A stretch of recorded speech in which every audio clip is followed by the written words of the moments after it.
And we're going to look now at your model assessment transition planning. I encourage you to have already reviewed the instructions, the rubric, and the template prior to watching this screenshot video. I think it'll be helpful for you. So at the top of the folder are listed the items that I just mentioned. The case study is the foundation for this transition planning assignment. You can go into the instructions. I already have them downloaded here. It provides the purpose of the assignment, and just to let you know that the websites that you're going to be using are posted in Blackboard, and I'm going to show you where those are. They're also in this document, but they're also in Blackboard for your convenience. Now you're going to be using a template that's also posted in Blackboard. So here is the template. You can see here there's not a lot of space. You're going to expand this as much as you need to, okay? So this is just provides you the headings that you will need, and I hopefully will help you organize your responses to the instructions and the rubric. Now, after you analyze the case study, and just to know, it is easier to write a transition plan for a student that you know. But since we're in the summer, we're going to do the best that we can utilizing a case study. You may have to make some assumptions along the way, but those assumptions should be based on information from the case study. Now, after you read the case study, you are going to develop a transition assessment plan, because we know that everything we do in special education is based on assessment, meeting the student where they are currently to move them forward. And you are going to provide assessment in 3 domains of transition instruction: education training, employment career, independent living, and personal and community participation. You are going to select 3 informal and 3 formal assessments. Now, when you look at the rubric, you will recognize that you are going to pick the 3 informal transition assessment measures: 1 for education training, 1 for employment career, 1 for independent living. 3 formal assessment measures: 1 for education, 1 for employment career, 1 for independent living. All right? After you develop that assessment plan and you provide a rationale for those measures that you selected, then you are going to write post-secondary goals and IEP goals. I'm going to provide you guidelines on how to write both of those types of goals. The IEP goal should be linked to the post-secondary goal.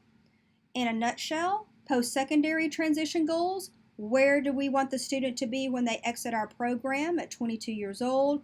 And for the next IEP, for the next year, what goal does the student need to be working on to help them meet that post-secondary transition goal? Okay, more information there. Make sure that you're referring to that rubric. And I'm going to talk about the submission process back on Blackboard. I'll show you what I'm talking about here. Excuse me.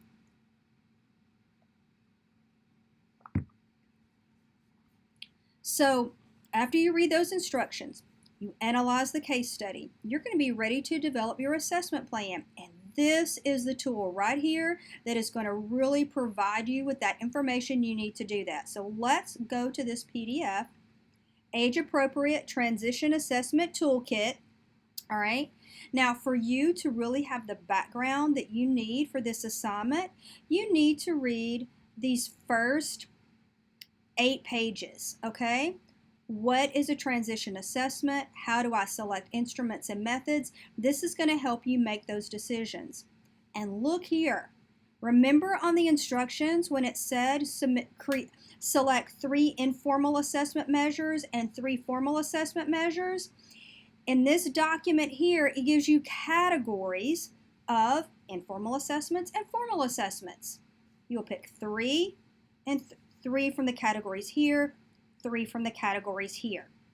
This document's 39 pages long. There are a lot of references in it, but remember this foundational piece right here giving you background knowledge is about 10 pages, and then you can go here, and I'm just going to scroll through real quick and show you what I'm talking about.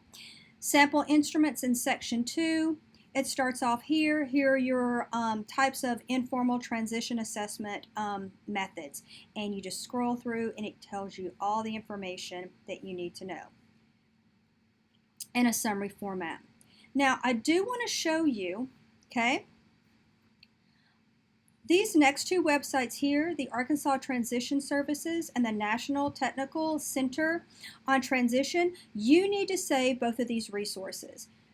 This PDF here, yes, it is just I consider it foundational and introductory.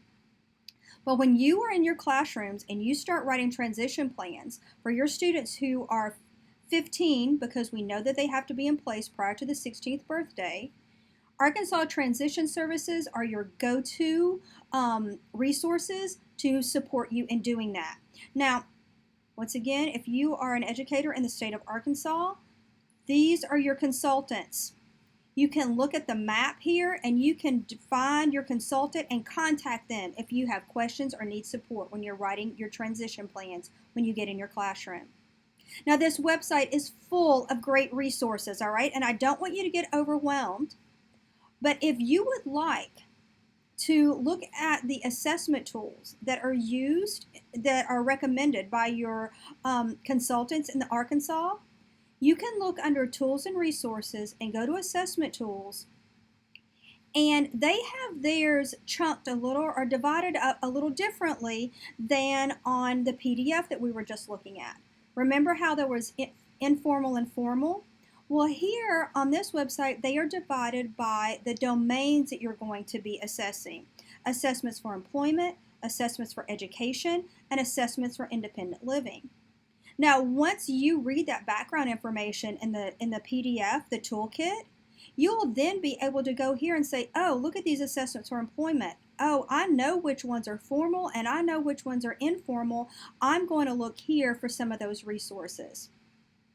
So I encourage you to familiarize yourself with the website, but don't get overwhelmed with all the information, all right?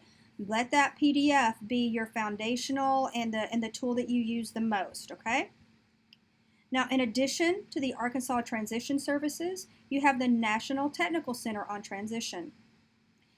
This is a wonderful website that is funded by the U.S. Department of Education that provides so many resources.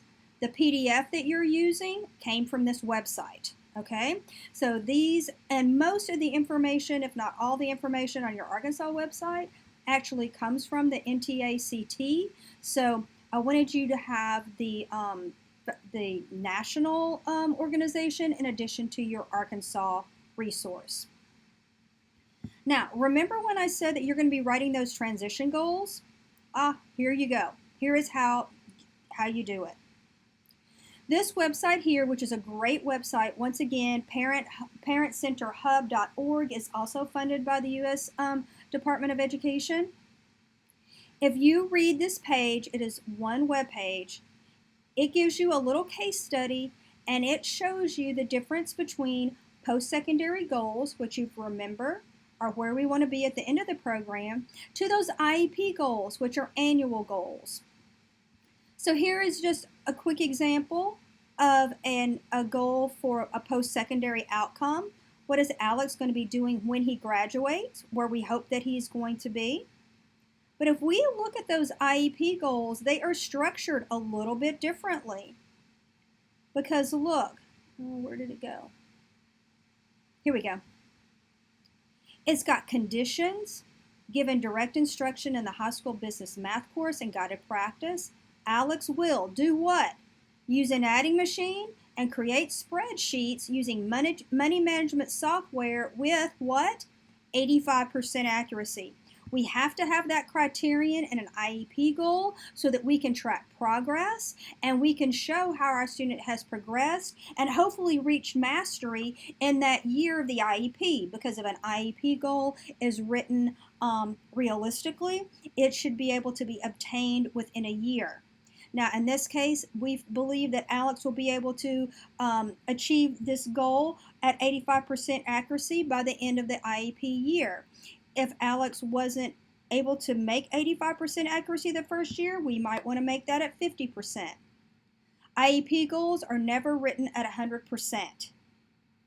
If you have questions about that, because I only have about 4.5 minutes left to make this video, please contact me, but never ever write an IEP goal at 100%. This page here, Transition Goals in the IEP, is going to help you write your goals for this assignment. Now, where are you going to submit that template once you're finished? Well, if you're a student in the MSE program, you are going to submit it to Anthology, formerly Chalk and Wire, using this first link here. If you are in the MAT program, you are going to use the second link. Do not submit directly to Anthology, okay? That really, if you do that, it doesn't communicate with Blackboard. I cannot grade your assignment and give you points in the course. It just creates a hot mess. So please, please, please use the correct link here to submit your model assessment. One other thing before my last few minutes here, I want to show you the rubric. Where did it go? Let's see here. Should be it.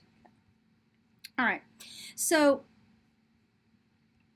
you can see here that on Anthology, you are rated between a 1 and a 4. To pass your model assessment, you must score at least a 2 on every line of the rubric, okay? If you score a 1, you will be required to resubmit because your model assessment is your assessment for your program, to making sure that you've mastered the competencies at least a basic level before you can graduate your UCA program. Now, if you score below a basic, the points for the course will maintain the same even though you are resubmitting for the model assessment. So please be mindful that you will see here the Anthology rating for each line of the rubric, and you will also see the corresponding points that you will be earning in the course. Points for the course are 100 points for this assignment. That's the maximum points that you can earn. So I think that's it. I'm coming in on the 2-minute mark on my time here. So as you look through and review this content, please give yourself time. This is an important part of this course, your model assessment, and I am here to support you in your success. I am happy to meet with you on Zoom to answer your questions, but make sure that you're reviewing all of your resources, and please give yourself time to really be able to do that and do it well. So take care, everyone, and I look forward to seeing your work.